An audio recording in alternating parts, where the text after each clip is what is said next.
Bonne fête de la Sainte Famille. Alors souvent, des fois, on pense à famille, que c'est aussi la fête de la famille. C'est vrai. Dieu aime la famille. Il n'a pas eu peur de la famille, au point de vouloir un père adoptif, de vouloir une vraie maman, attendre 9 mois cachés, naître, et connaître toute cette vie cachée, simple, dont on a si peu de choses, hein, avouons-le.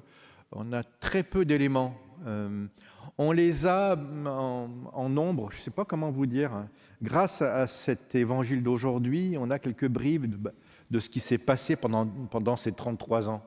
Mais on n'a pas, enfin, on aurait aimé au moins, je ne sais pas, au moins la mort de Joseph, ce moment où Jésus et Marie ont accompagné Joseph dans la mort, ou des moments joyeux, de rigolade, de repas, il y a eu tout ça.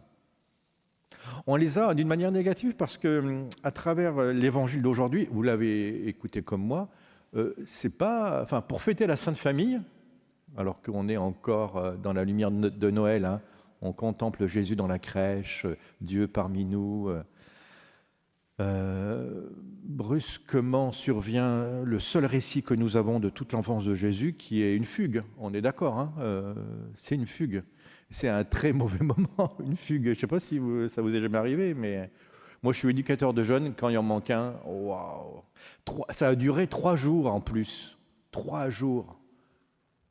Alors, permettez-moi dans un premier temps, avant de me plonger dans cette angoisse, parce qu'il y a vraiment une angoisse, et pas de n'importe qui, de Joseph et de Marie, voilà, de regarder tout ce qu'il y a autour déjà. Premier point, on voit parce que si vous voulez une belle figure de la vie de Jésus à Nazareth, vous pouvez revenir la journée, pas là, parce que là vous ne voyez rien, mais je vous assure que si un jour vous venez à Sainte-Cécile et qu'il fait jour, il n'y a pas que des messes à 19h, il y a aussi des messes à d'autres moments, il y a un vitrail là, en face de vous, et là vous avez la vie à Nazareth. Jésus avec un marteau, un clou, ça dit quelque chose. Joseph qui est derrière, qui se doute bien que... Puis Marie qui n'est pas très loin. La vie à Nazareth.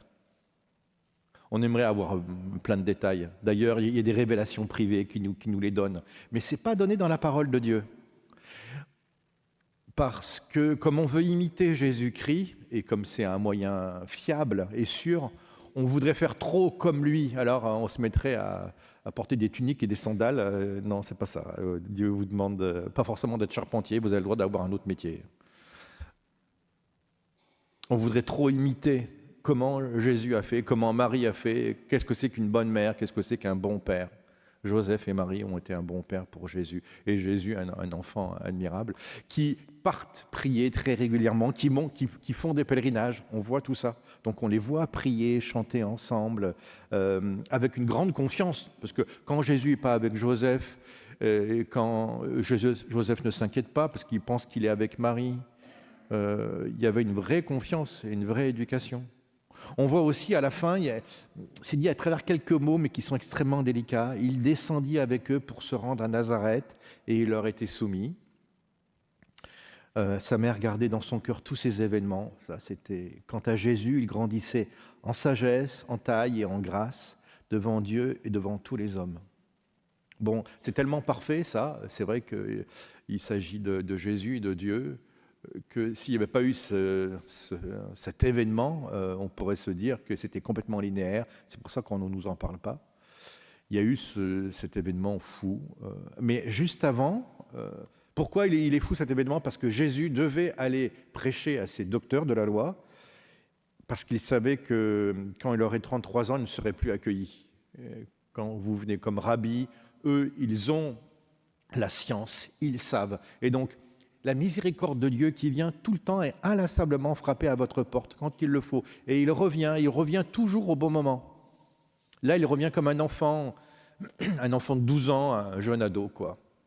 Il vient et il pose des questions. Et il est tellement intelligent dans ses questions qu'ils sont tous étonnés. Il les écoutait et il leur posait des questions. Et tous ceux qui l'entendaient s'extasier sur son intelligence et sur ses réponses. Non seulement il pose des questions, mais il donne quelques réponses. Il y a beaucoup de choses qui se passent sous la forme de questions dans cet évangile. C'est assez intéressant. Et on a les questions, mais on n'a pas les réponses. Souvent aussi dans votre vie spirituelle, vous allez voir, souvent on a des questions. Le Christ lui-même nous interroge et il nous demande de donner des réponses, mais la réponse peut durer toute une vie ou peut prendre du temps avant d'être résolue. Bon, j'en viens à la fugue. Il n'est plus là, quoi. C'est quand même étonnant, cette fugue, hein. On est quand même d'accord. Je suis obligé de prêcher dessus parce que tout l'évangile d'aujourd'hui est là-dessus, quoi. C'est pas du tout, c'est pas bien de fuguer, hein. Il y a des ados, là, faut pas le faire, hein. Pourtant, Jésus l'a fait. Ça lui coûtait quand même pas grand-chose de dire à Marie, je vais partir 3 jours, t'inquiète. C'est vrai, elle est la Vierge Marie, elle pouvait comprendre. Enfin, et lui, il est Dieu, en plus ça, c'est plus un enfant. Il y a déjà ce passage-là, passage adulte, Jésus leur échappe, quoi. Des fois, tiens, dire, c'est intéressant, on voudrait faire de Jésus notre petit Jésus, le petit Jésus à la crèche, on voudrait toujours le garder. Des fois, on croit comprendre qui est Jésus, surtout quand on est prêtre. Enfin, plus on a fait de choses, voilà, on pense savoir. Je suis un chrétien catholique, moi je sais ce que c'est que Jésus. Regardez de plus près, méfiez-vous, hein. Parce que plus on le fréquente, plus il est énigmatique, plus il est grand, plus on se plonge dans son regard. Contemplez-le à la crèche chez vous, vous avez encore la crèche ici ou à la crèche de votre maison. Regardez-le vraiment, je vous assure, il est d'une puissance folle.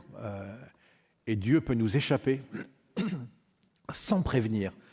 Et il y a forcément une souffrance. En tout cas, ça devrait être une souffrance.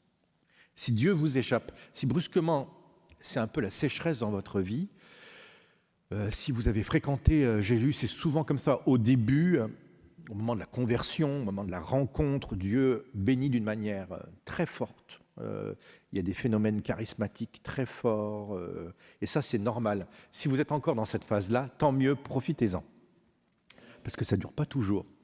Il peut même arriver que dans votre vie spirituelle, vous ayez affaire à une fugue. C'est arrivé au meilleur. C'est même arrivé à la Vierge Marie et à Saint Joseph.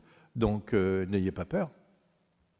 Mais à ce moment-là, même l'absence peut être un signe de Dieu. Voire même, certainement, si Dieu est absent, alors là, il faut absolument tout faire pour le chercher. Évidemment, nous, c'est plus facile. La mort et la résurrection, les 3 jours. On sait que Jésus est mort et il faut attendre le 3e jour pour le voir ressusciter. Alors nous, ces 3 jours d'attente et de souffrance, elles sont comme une préfiguration. Mais dans votre vie spirituelle, quand brusquement on vit l'absence de Dieu, parfois ça peut être extrêmement douloureux. Je pensais que ça allait se passer comme ça. J'avais confiance dans ceci, dans cela, dans telle institution, dans tel mouvement, dans ma propre démarche de foi. Et voilà que tout ça se rétrécit au point de disparaître. Et il n'y a pas de réponse de Jésus. Faites comme la Vierge Marie et Saint Joseph. Remuez tout. Ne restez pas à Nazareth, hein. Ne restez pas sur le chemin de Jérusalem. S'il n'est pas là, partez à sa recherche. C'est au bout de 3 jours qu'ils le trouvèrent dans le temple. Ça peut être un raccourci. Allez directement au temple, hein. Ne perdez pas votre temps ailleurs. Dieu est là, assis au milieu des docteurs de la loi. Et écoutez Jésus enseigner. Et Jésus manifestait son intelligence. Et puis, vous avez le droit de l'interroger. Mon enfant, pourquoi nous as-tu fait cela? Vois, comme ton père et moi, nous avons souffert en te cherchant. Cette souffrance de la vie sur cette terre, hein, on est bien d'accord. Dieu est présent dans les sacrements, mais derrière, on aimerait tellement qu'il soit plus présent. Et on cherche des signes, et parfois, il ne nous en donne pas. Le seul signe que nous aurons, c'est de poser un acte de foi de nouveau dans la présence eucharistique. Ça peut être extrêmement douloureux de vivre dans la foi. Vivement le ciel, hein. Nous te cherchons. C'est pour ça que j'aime bien cette phrase du Salve Regina, Lacrimarum Valley. Vous savez, dans cette vallée de larmes, il y a quelque chose de douloureux. J'aime Jésus, je le reconnais comme Dieu, et je ne peux pas encore vivre pleinement dans la foi, certes, je suis d'accord. Mais la foi, ça reste douloureux, non? Il me semble, en tout cas, c'est vraiment rude et pas simple.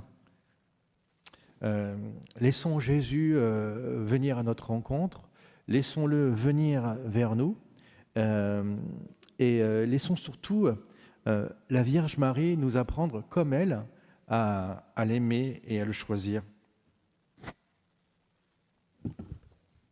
Amen.